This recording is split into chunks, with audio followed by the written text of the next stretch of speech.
Tonight on Piha Rescue, a boogie boarder too close to the rocks to be rescued. A mass rescue in the middle of the beach. Put our hands up! Put our hands up! Hands up!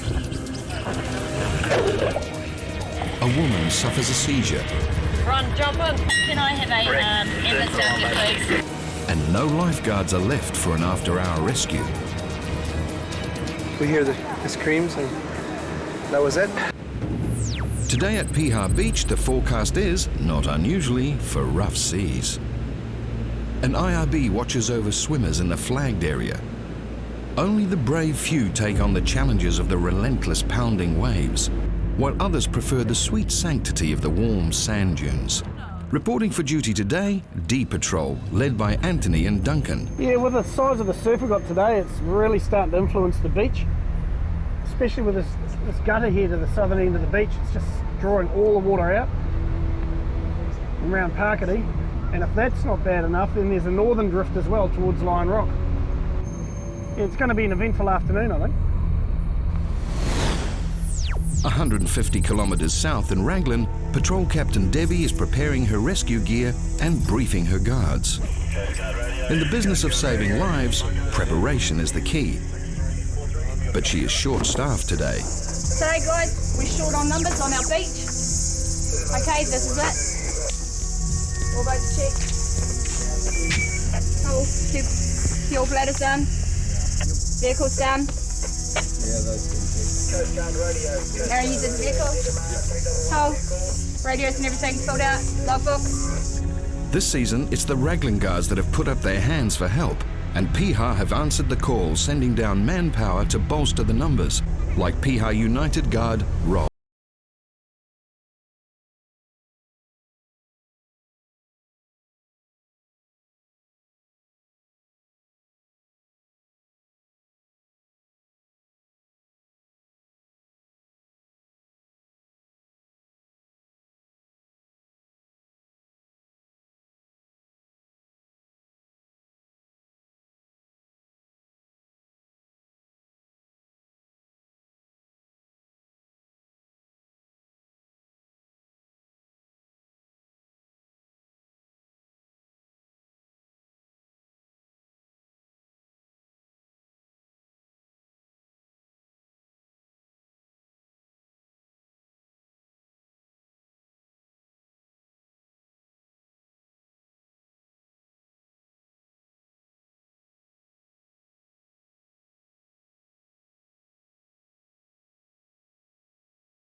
You're going to need fins if you go out there.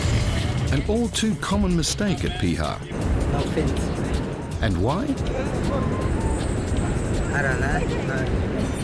Meanwhile, in the middle of the beach, two people are in serious trouble. A tube swimmer is desperately trying to pull one guy back to shore against the rip as the others cling to his boogie board. Hey, we're just got a mass rescue going on the beach. Can you head down with the rhino and the radio? Michael and Mario drag the IRB through the shallows, which seem to go on forever. Yeah, boys, go, go, go. They need to get the motor in deeper water and soon. No progress out at sea. It's one stroke forward and two strokes back against the rip. Finally, in deeper water, they are off.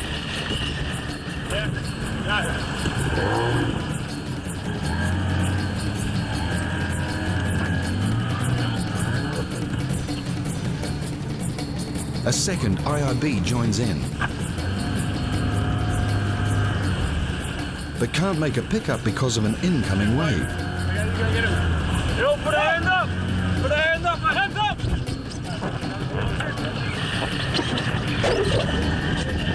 Gotcha! While the swimmer is hauled to safety, his friend is rescued by IRB 2.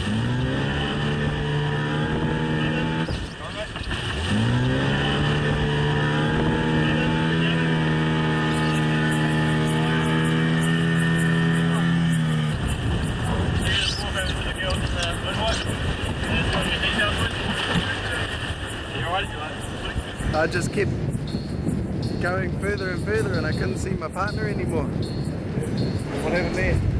Bit too tight. As you see, it's popped open when I've zipped it down. So yeah, I'm not going back in now. Almost immediately, Michael is called back into action. Just outside the flags, several young children have been brought in by tube swimmers.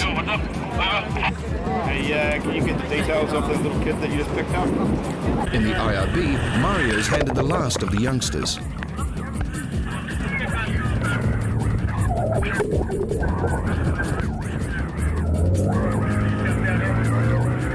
With 5 people rescued in as many minutes, Piha is living up to its reputation today.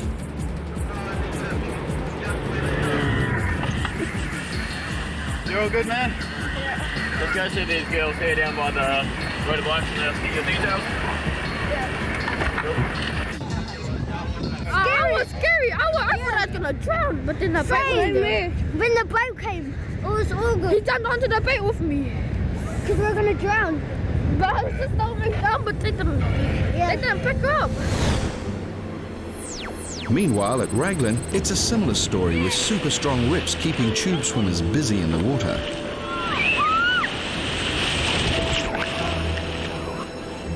In an instant, 2 children are sucked out to sea at the northern end of the flags. Group of about 4 swimmers, 600 meters north of the flag.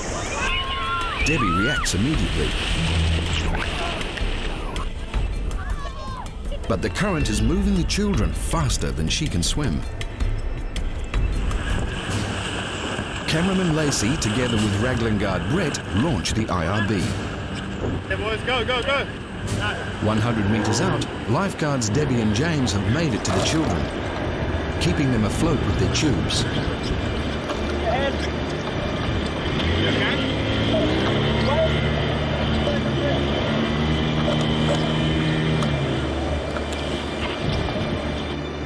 Eagle eyes and immediate action from the guards have been the difference between life and death for these 2 young boys.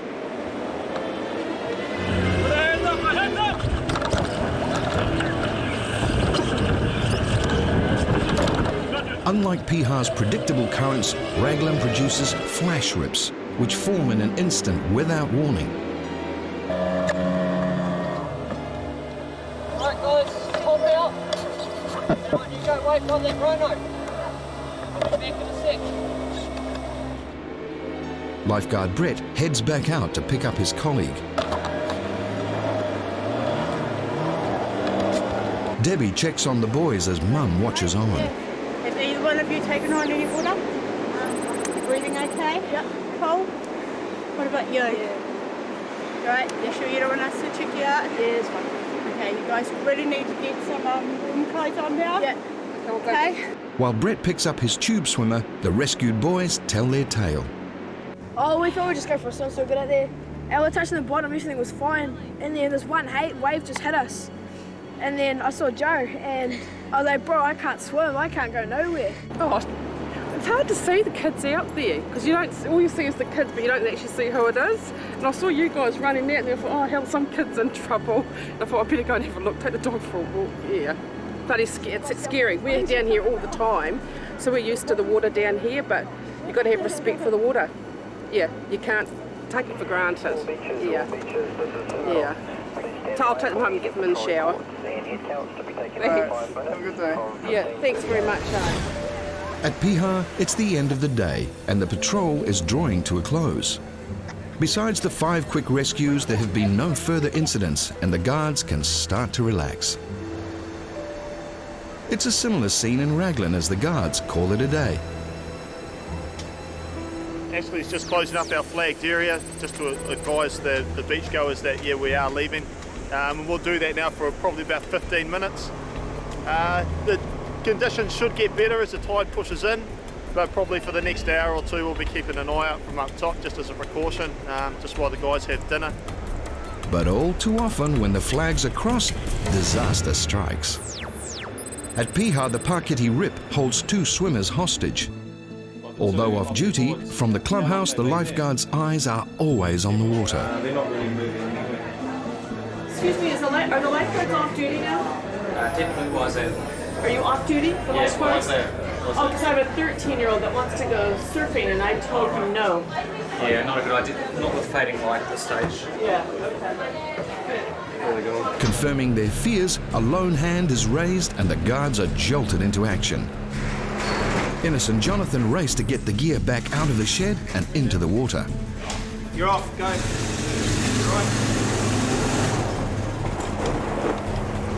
A young girl flounders around her surfboard. 20 meters further out to sea, a boogie boarder is helped by an experienced surfer. This season, the Piha guards were called out more than 15 times after their patrol had finished. Right here, Downy. Right here. Whoa, whoa, whoa, whoa. Spin around. Spin us around. With every passing minute, the girl is swept further and further out.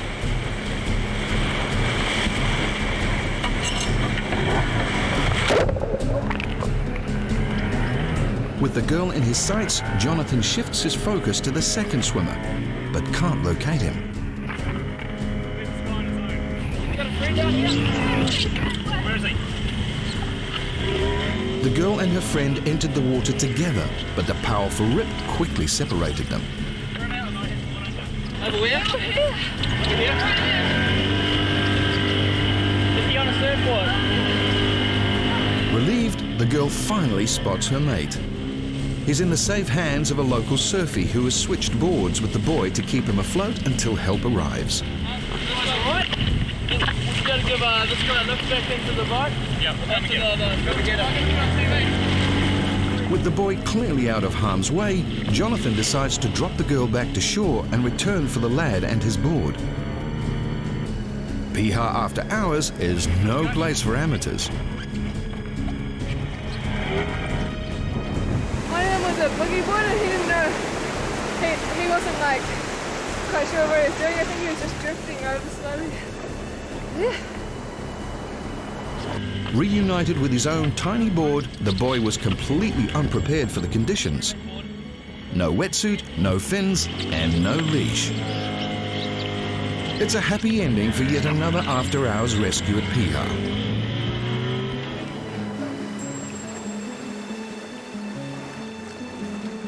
I was out here a bit and I didn't notice that I was coming in towards the rocks. Yeah.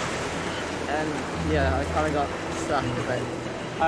He was in what I would call relatively serious distress. In fact, when we got out there, because we only saw the surfboard, I thought that we were actually looking for someone under the water. But he was being supported by a surfer a little bit further out. Oh yeah, I rescued him! Am I going to be on TV? Yeah. Wow! Tell us about it. Oh well, man, it was huge, you know. No, tell us seriously. Oh, okay, well, he got caught behind the rocks just there. There's a little rip and it sucks you out. And he yelled out, hey, thanks, man. I feel like a hero. And I swam over and I just gave him my board. Got a loan from my mate Steve and the good duct tape on it. And I swam him out into when these guys picked him up. Totally underprepared for the situation. No fins, no leash on his board, no wetsuit.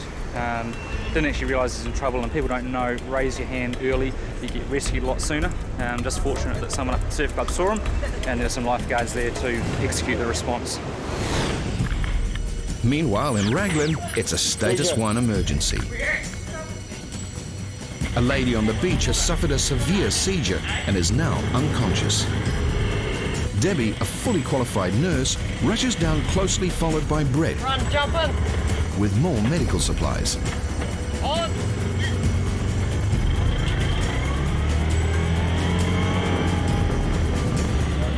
you been in seizure?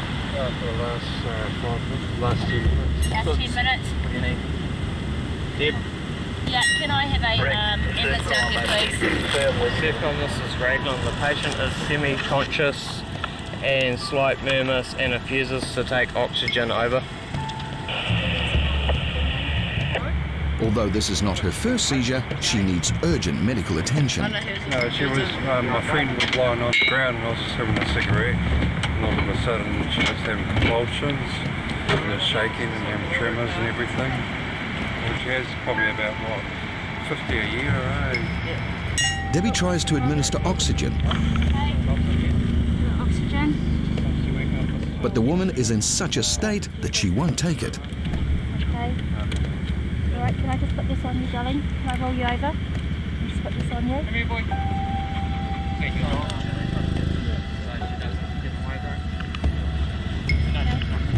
Just put this on you. Just a little bit of oxygen. Just a little bit of oxygen, Jolie, though. Lifeguards prepare a thermal blanket to prevent hypothermia.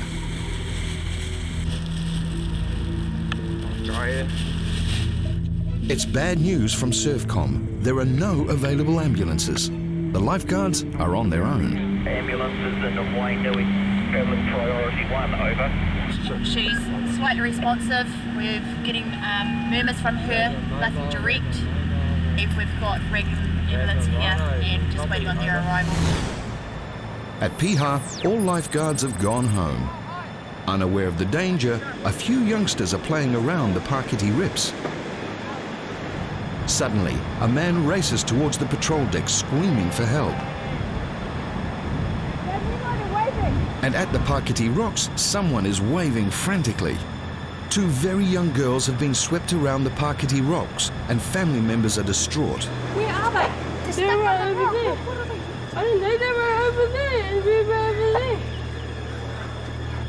The two girls have managed to clamber onto a rock, but none of the bystanders are able to reach them. Even the adults don't dare to enter the water. Cameraman Nimai hands his camera to a bystander and takes the plunge himself. The water may not be deep, but the rip is lethal if you're not able to swim. Should they come in right now? You guys knew. Are they your friends? Cousin. Where are they? They're coming off this plane. One first. Just keep it slow. Don't worry. You'll be fine. You'll be fine. Yeah, read to me. All right.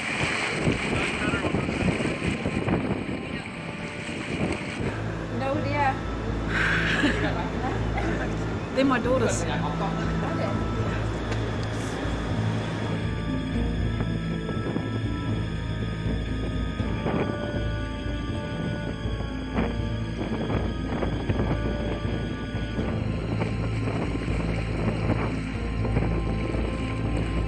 They're over there, playing over there. How did they get over there? They were splashing in the water and then... How did they get over there? I don't know. They were floating around there. And they grabbed onto a rock and the man jumped over and grabbed them. The people who raised the alarm give warm clothing to the girls and hand over the frightened youngsters to a terrified but relieved mum.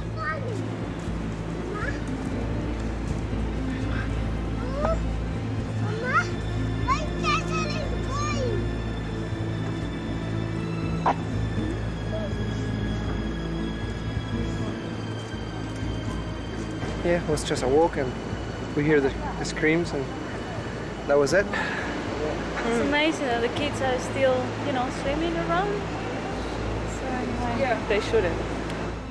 But they were pretty scared, and screaming and stuff and yeah, I don't know. I just tried to look for help as well, tried to get them out.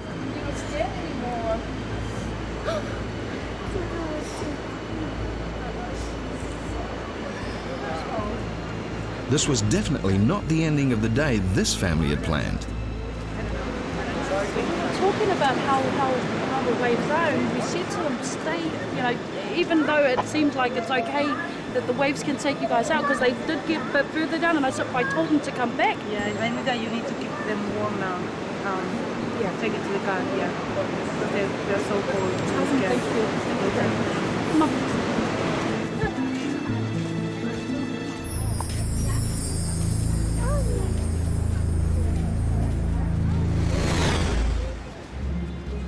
At Raglan, an ambulance has arrived. Okay, just relax it. That's great. Just have your arm a little bit straight for me and just relax it. The woman is slowly regaining consciousness and is able to explain that she is on anti-seizure medication.